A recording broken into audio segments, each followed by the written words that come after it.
नमस्कार, आप देख रहे हैं उत्तराखंड का बुलेटिन और मैं हूं आपके साथ स्मिता सिंह। बुलेटिन की शुरुआत करेंगे, लेकिन उससे पहले रुक कर लेते हैं इस वक्त की बड़ी और अहम जानकारी की तरफ। आपको बता दें, देहरादून से इस वक्त की बड़ी और अहम जानकारी। पीएम मोदी ने सीएम धामी से फोन पर बातचीत की है। पीएम ने ली है राज्य के हालात की जानकारी। आपको बता दें कि कांवड़ और चारधाम यात्रा की दी है जानकारी और उत्तराखंड में हो रही है बारिश पर भी जानकारी ली है और हर हालत में केंद्र उत्तराखंड के साथ है। पीएम मोदी का ऐसा बातचीत में सामने आया है। आपको बता दें, इस वक्त की बड़ी और अहम जानकारी। पीएम मोदी ने सीएम धामी से फोन पर बातचीत की है और पीएम ने ली है राज्य की जानकारी और कांवड़ यात्रा और चारधाम यात्रा की भी जानकारी ली है। उत्तराखंड में हो रही बारिश पर भी जानकारी ली है और हर हाल में केंद्र साथ है उत्तराखंड के, ऐसा पीएम मोदी ने कहा है बातचीत के दौरान। इस वक्त की बड़ी और अहम जानकारी आपको बता रहे हैं, पीएम मोदी ने उत्तराखंड के मुख्यमंत्री सीएम पुष्कर सिंह धामी से बातचीत की है फोन पर और उत्तराखंड में हो रही बारिश पर भी ली है जानकारी। साथ ही आपको बता दें कि हर हालत में केंद्र उत्तराखंड के साथ है, ऐसा पीएम मोदी ने फोन पर बातचीत करने के दौरान कहा।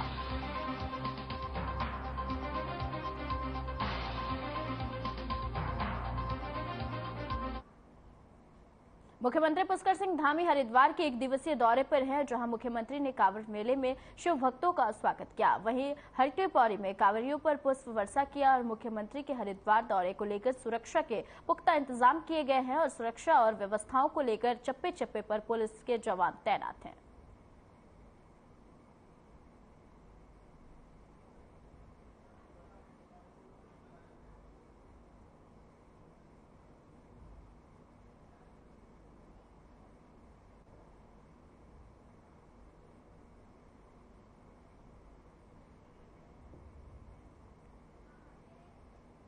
देवभूमि उत्तराखंड इन दिनों शिव भक्तों में रंगी हुई है और बड़ी संख्या में कांवड़िए जो है हरिद्वार पहुंच रहे हैं और जिसके कारण से हरिद्वार में कांवड़ यात्रा की धूम है और चारों तरफ बोलबम और हर हर महादेव के नारे गूंज रहे हैं। कांवड़ यात्रा में तरह तरह के कांवड़ियों हरिद्वार पहुंच रहे हैं और उनके आकर्षक कांवड़ से वहीं सबका ध्यान अपनी ओर खींच रहा है और ऐसे ही एक कांवड़िया अपने लिए नहीं बल्कि प्रधानमंत्री नरेंद्र मोदी और यूपी के मुख्यमंत्री योगी आदित्यनाथ की जीत की कामना लेकर हरिद्वार पहुंचा है। हरियाणा के रेवाड़ी जनपद के रहने वाले उदयवीर इस बार जो है प्रधानमंत्री नरेंद्र मोदी के नाम की कांवड़ लेकर हरिद्वार पहुंचे हैं। उन्होंने भगवान शिव से अपने लिए कोई मनोकामना नहीं मांगी है, बल्कि उन्होंने आने वाले लोकसभा चुनाव में प्रधानमंत्री नरेंद्र मोदी की जीत का कामना की है और उदयवीर की इच्छा है कि पीएम मोदी एक बार फिर से देश के प्रधानमंत्री बने।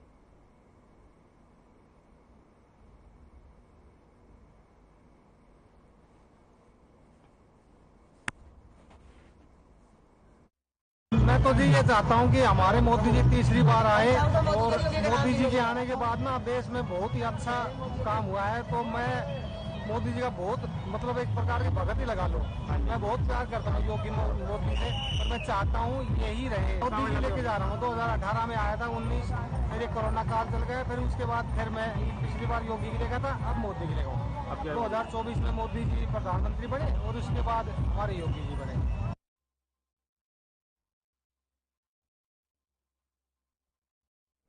गढ़कोट, खैनौली और करकुचा सड़क पर वहीं निर्माण कार्यों में निर्माणदायी संस्था की ओर से गुणवत्ता के कार्यों की जांच करवाने के लिए जिला मुख्यालय में जाकर जिलाधिकारी से मिले और इस पर जिलाधिकारी हिमांशु खुराना ने मामले में संज्ञान लेते हुए लोक निर्माण विभाग के अधिशासी अभियंता को स्थलीय निरीक्षण करने को निर्देश दिए हैं और ग्रामीणों ने जिलाधिकारी के आश्वासन के बाद उम्मीद जताई है।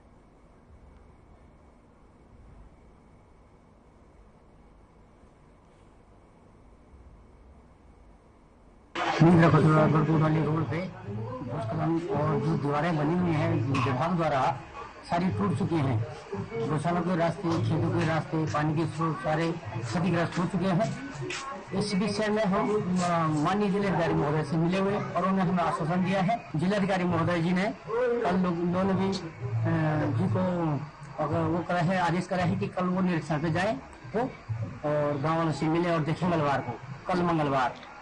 तो देखते हैं उनके आने के पर ही विचार विमर्श होगा और गांव की शिकायतें जो भी हैं, खेत के रास्ते और स्कूल के हो गए, बिल्डिंग के ऊपर, हमारे घर के ऊपर मलबा गिर गया है क्योंकि जो लोग पोस्टेज दी है उसमें क्वालिटी बिल्कुल नहीं है।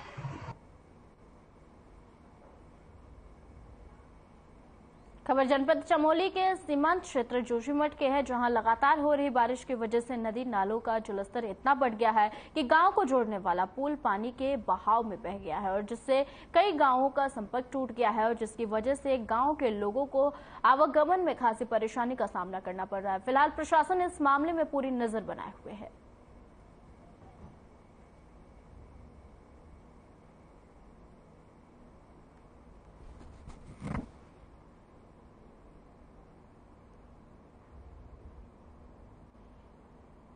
सावन का पवित्र महीना में बॉलीवुड की एक फिल्म ओ माय गॉड 2 विवादों में आ गई है और इस फिल्म का टीजर भी रिलीज होते ही अक्षय कुमार पर संकट के बादल घिर गए हैं। आपको बता दें कि अक्षय कुमार शिव भगवान के रूप में नजर आ रहे हैं और टीजर के रिलीज होते ही संत समाज से काफी आक्रोशित नजर आ रहे हैं और अखिल भारतीय अखाड़ा परिषद के अध्यक्ष श्री महंत रविंद्रपुरी ने अक्षय कुमार के शिव के रूप को धारण करने पर अपनी आपत्ति दर्ज कराई है और इस फिल्म पर बैन लगाने की मांग की है। इस समय एक नया ट्रेंड चला आ रहा है कि जब भी कोई फिल्म रिलीज होती है उसको विवादित किया जाता है, उसमें कोई ऐसे सीन दिखाए जाते हैं ताकि फिल्म का विवाद हो जाए और फिल्म पॉपुलर हो जाए। मेरा ये कहना है कि ये कोई देश के बाहर से लोग नहीं आए हैं, कोई मुसलमान नहीं है, कोई अलग जाति के लोग नहीं है, हमारे ही लोग हैं, हमारे ही भाई हैं। और अक्षय कुमार जी हमारे इतने अच्छे स्टार है, सब कुछ होने के बावजूद भी इन्होंने जब भी इनकी फिल्म देखो कोई न कोई भगवान के विरोध में कोई न कोई सीन होता है।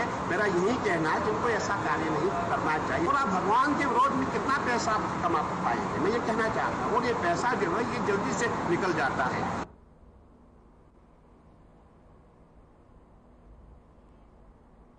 भारी बरसात को लेकर बद्रीनाथ राष्ट्रीय राजमार्ग पर यातायात ठप हो गया है। सफर कर रहे लोगों को दिक्कतों का सामना करना पड़ रहा है। बता दें कि बद्रीनाथ राष्ट्रीय राजमार्ग पर 3 जगहों पर यातायात ठप हो गया है और पागल नाला में भारी मलबा पत्थरों के सड़क पर आ जाने से वही सड़क बंद हो गई है और वही दूसरी ओर चिनका में भी सड़क बंद हो गई है और इसी तरह से हेलंग में भी सड़क मार्ग भी यातायात के लिए बंद हो गई है।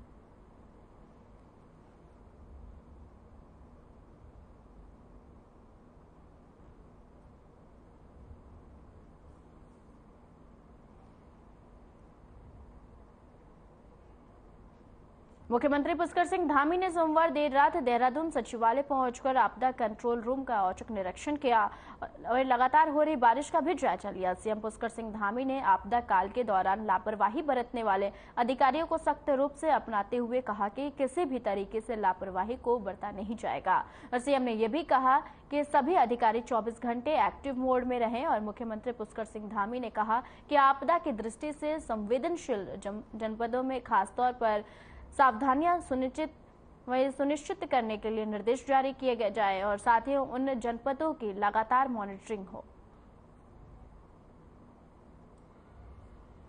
हो गई, जबकि 6 लोग घायल हुए हैं और जिनका नजदीकी अस्पताल भटवारी में उपचार चल रहा है और इन दिनों वाहनों में कुल 22 लोग सवार थे और आपको बता दें कि जिसमें से सभी सुरक्षित यात्रियों को घटनास्थल के नजदीक होटलों में ठहराया हुआ है।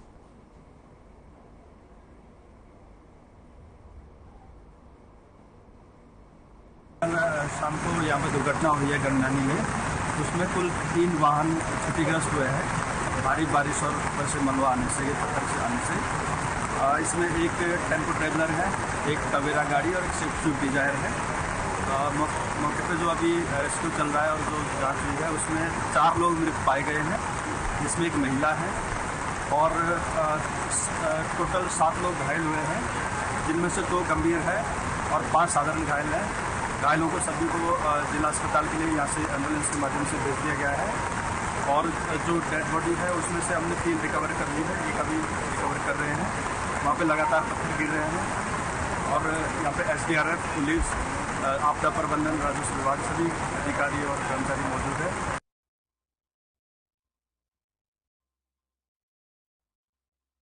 महिला समेत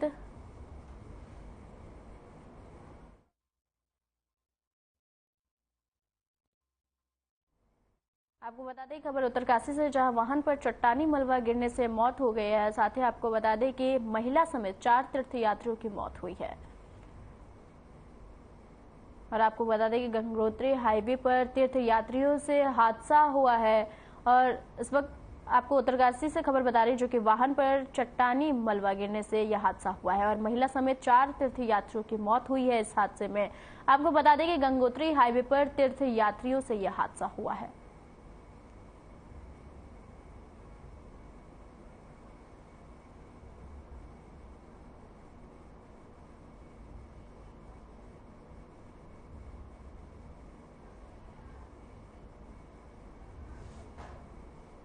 सहसपुर मुख्य बाजार क्षेत्र में यूनियन बैंक की शाखा में भीषण आग लग गई और दमकल की 2 गाड़ियां ने मौके पर पहुंचकर कड़ी मशक्कत के बाद आग पर काबू पाया है और मिली जानकारी के अनुसार बैंक में आग लगने का कारण शॉर्ट सर्किट बताया जा रहा है।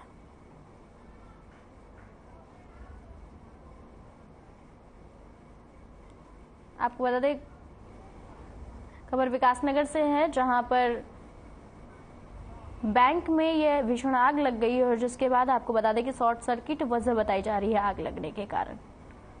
साथ ही आपको बता दें कि फायर ब्रिगेड ने आग पर काबू पाया काफी मशक्कत के बाद।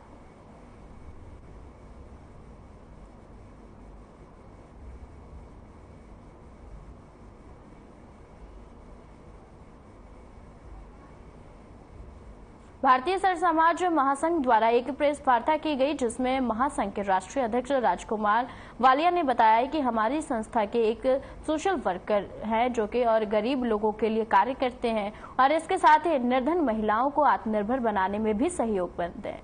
साथ ही आपको बता दें कि उन्होंने यह भी बताया कि भारत के राजनेताओं को अगर चुनाव में सर समाज लोगों का वोट लेना है तो सर समाज की समस्याओं का ध्यान भी रखना होगा और इसके साथ ही उन्होंने सरकार से मांग की है कि उत्तराखंड के अंदर भी एक एनजीओ आयोग का गठन किया जाना चाहिए, जिससे कि एनजीओ बलों पर आपको बता दें कि बालों के भी समस्याओं पर ध्यान दिया जा सके।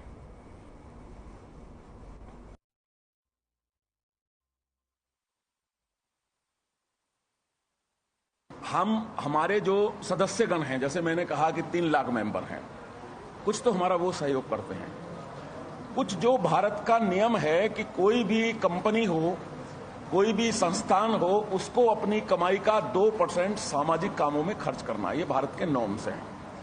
उसके लिए हम अप्लाई करते हैं और कुछ कंपनी हमें CSR के काम देती है, मदद करती है, उस पैसे से हम लोगों के उत्थान के काम करते हैं। इन दिनों टमाटर के भाव बढ़ने से पूरे देश में वहीं टमाटर चर्चा का विषय बना हुआ है। हल्द्वानी में टमाटर उत्पादन को लेकर किसानों का कहना है कि अभी भी किसानों तक सही मूल्य नहीं पहुंच रहा है। साथ ही किसानों का यह भी मानना है कि वे मौसम बारिश होने से जो कि टमाटर की फसल बर्बाद हो गई है, जिससे उत्पादन में कम होने से टमाटर मूल्य बढ़ गए हैं और साथ ही अगर टमाटर का मूल्य उपभोक्ता तक महंगा पहुंच भी रहा है तो किसान को उसका ज्यादा फायदा नहीं मिल रहा है, क्योंकि आड़ती और बिचौलिए ही ज्यादा प्रॉफिट ले जाते हैं।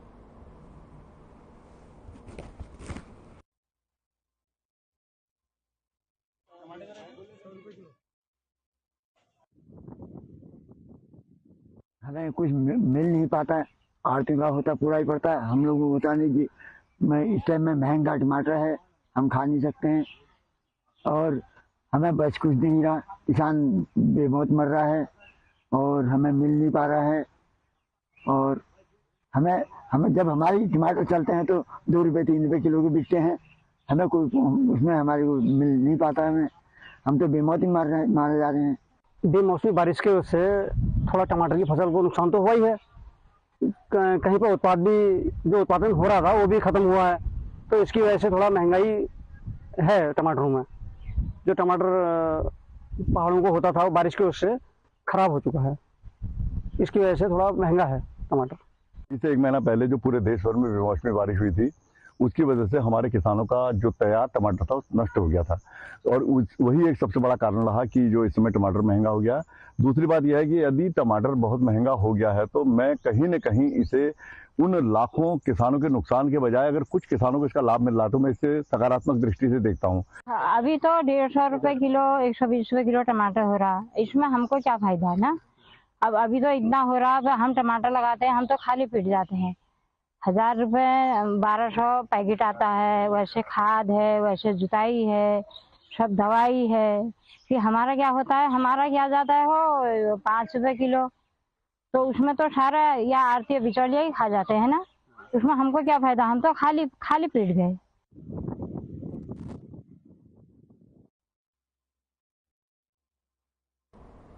पौड़ी गढ़वाल के कोटद्वार नगर निगम में जन सहकारी कैंटीन का शुभारंभ हुआ और वहीं कैंटीन का शुभारंभ जिला पंचायत सदस्य सुनीता कोटनाला ने किया है और इसका उद्देश्य लघु और कुटीर उद्योग को बढ़ावा देने के साथ साथ घरेलू बजट को कम करना है। आपको बता दें कि इस कैंटीन में दैनिक उपयोग में इस्तेमाल होने वाले चीजों को 20 से 50% डिस्काउंट के साथ बेचा जा रहा है। साथ ही इस कैंटीन में महिला सहायता समूह द्वारा बनाए गए उत्पाद जैसे अचार, मसाले, थैले को भी रखा गया है और इस कैंटीन के खुलने से स्थानीय लोगों में भी काफी उत्साह देखने को मिल रहा है।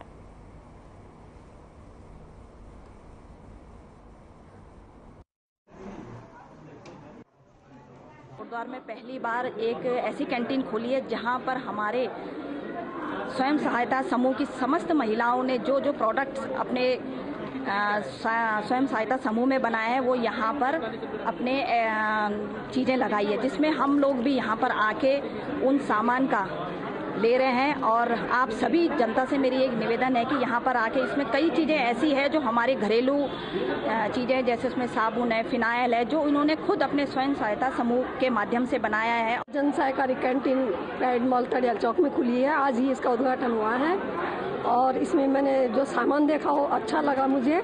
मैंने इसमें एक 5 लीटर का तेल, सरसों का तेल खरीदा और भी सामान, थोड़ा दालें वगैरह बढ़िया थी, अचार वगैरह सब थे यहाँ पर।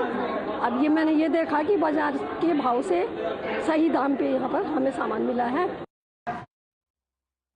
लोहाघाट ब्लॉक के नेपाल सीमा से लगे वहीं GIC रोसाल की सुरक्षा के लिए बनाई गई सुरक्षा दीवारें भरभराकर गिर गई है और 2 महीने पहले लोक निर्माण विभाग ने सुरक्षा की ये दीवारें बनाई थी जो पहले ही बरसात में गिर गई है और दीवार गिरने से एक बार फिर से स्कूल भवन खतरे की जद में आ गया है और दीवार का सारा मलबा स्कूल के कमरे के ऊपर जा गिरा आया है। आपको बता दें कि जिसकी वजह से स्कूल के छात्र छात्राओं को खतरा पैदा हो गया है और दीवार गिरने से विभाग और ठेकेदार पर भ्रष्टाचार, सरकारी धन का दुरुपयोग करने जैसे गंभीर आरोप लगे हैं। वहीं स्कूल के स्टाफ ने कहा है कि स्कूल में छात्र छात्राओं के साथ कोई हादसा होता है तो उसका जिम्मेदार संबंधित विभाग और ठेकेदार होगा।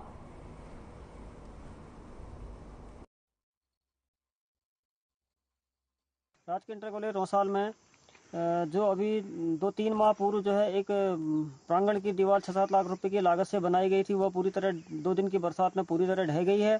उसी के नीचे एक RAS के द्वारा 1,94,000 की दूसरी दीवार बनाई गई थी जो अतिरिक्त कक्ष की सामने सुरक्षा दीवार थी, वो भी पूरी तरह से ढह गई है।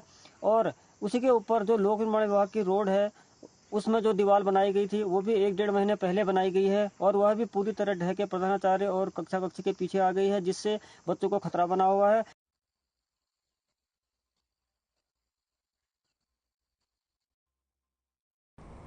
आपदा प्रबंधन विशेषज्ञों की ओर से वही सचिवालय में कई विभागों के आपदा नोडल अधिकारियों को कुशल आपदा प्रबंधन के लिए प्रशिक्षण दिया जा रहा है और इसी क्रम में सोमवार को USDMA के विशेषज्ञों ने कई विभागों के आपदा नोडल अधिकारियों को जानकारी दी गई और इस अवसर पर आपदा नोडल अधिकारी मौजूद रहे। खबर देहरादून से है, जहां आपको बता दें आपदा नोडल अधिकारी भी मौजूद रहे और आपदा प्रबंधन का प्रशिक्षण कार्यक्रम आयोजित किया गया था, जिस दौरान USDMA ने अधिकारियों को जानकारी देते हुए आपको बता दें कि आपदा नोडल अधिकारी इसमें मौजूद रहे थे। उधम सिंह नगर जिले के पुलवट्टा थाना पुलिस और बड़ी कामयाबी हाथ लगी। आपको बता दें कि जहां पुलिस ने नशा तस्करी को रोकथाम के लिए चलाए जा रहे अभियान के तहत पुलिस ने यूपी निवासी एक आरोपी को करीब 11 लाख कीमत के स्मैक के साथ गिरफ्तार किया है और पुलिस ने आपको बता दें कि पुलिस द्वारा पकड़े गए आरोपी जसविंदर सिंह की तलाशी के दौरान उसके पास से करीब 11 लाख रुपए की कीमत की 110 ग्राम अवैध स्मैक बरामद की गई है और पुलिस की माने तो पकड़ा गया आरोपी कट पाउडर और पावर पाउडर के जरिए से वह खुद ही स्मैक बनाने का काम करता था और फिलहाल पुलिस ने आरोपी के खिलाफ संबंधित धाराओं में मुकदमा दर्ज करते हुए मामले की जांच शुरू कर दी है। उद्देश्य रहता है कि 2025 तक अपराध मुक्त उत्तराखंड बने। इसके तहत हम लोग भी काम करते रहते हैं। आज थाना फूलबंडा की टीम को बेहतरीन सफलता मिली है, जिसमें 110 ग्राम नाजायज अवैध स्मैक है। मार्केट वैल्यू लगभग 10 लाख से ऊपर होगा। 110 ग्राम स्मैक के साथ एक अभियुक्त को गिरफ्तार किया गया है। दो इंपॉर्टेंट पॉइंट्स है जो पहली बार हुआ है कि ये केवल स्मैक तस्करी करके नहीं लाता था बरेली पीलीभीत से, जैसे हमेशा लाते। ये कॉन्सेंट्रेटेड लेकिन हार्डकोर केमिकल लाता था, जिसमें वो कंसंट्रेटेड ओपीएम बोलते हैं, उसमें और थोड़ा कट और एसिड और पाउडर मिला के खुद ही बनाता था घर पे, और जितना चाहिए उतना दे देता। दूसरा ये है कि खुद नशा नहीं करता है, ये पेशेवर रूप से ये काम करता था। ये बड़ा डेंजरस चीजें हैं। बैंक अकाउंट की तस्करी मतलब डिटेल्स हम उसमें खंगाला जा रहा है। उसमें आवश्यकता करने पर बैंक अकाउंट के डिटेल्स के बाद जो है आर्थिक इन्वेस्टिगेशन भी करेंगे, संपत्ति जब्त। पहाड़ से लेकर वही मैदान तक बरसात का कहर देखने को मिल रहा है, और जिसके चलते मैदानी क्षेत्रों में नदियां और नाले उफान पर हैं। तो वहीं दूसरी ओर विकासनगर से लगते जौनसार बाबर क्षेत्र में पहाड़ियों से मलबा आने से यातायात प्रभावित हो गया है। आपको बता दें कि बरसात के मौसम में विकासनगर का मैदानी इलाके का और जौनसार बाबर के पहाड़ी इलाकों के बरसात का कहर देखने को मिल रहा है। जो कि आपको बता दें कि जौनसार बाबर की बात की जाए तो त्योने में भी टॉन्स नदी अपना रौद्र रूप दिखा रही है, और जिसके चलते स्थानीय प्रशासन ने लोगों को सतर्क रहने की सलाह दी है। तो वहीं जगह जगह पहाड़ी मलबा आने से कालसी, चक्राता और हरिपुर, मीनस, चक्राता, त्योने और हथियारी जुडो समेत कई मार्ग प्रभावित हुए हैं।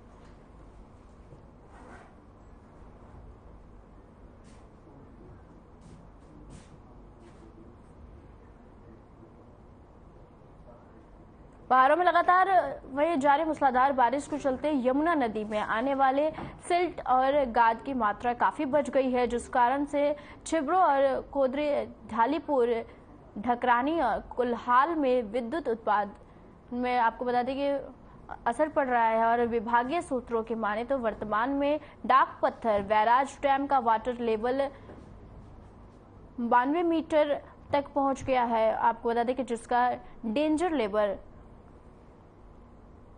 94 मीटर तक है। और वहीं पहाड़ों में लगातार जारी बारिश के चलते यमुना नदी में आ रहे गाद के कारण डाक पत्थर बैराज से शक्ति नहर के जरिए विद्युत परियोजनाओं को शक्ति नहर के जरिए जाने वाले पानी को रोक दिया गया है।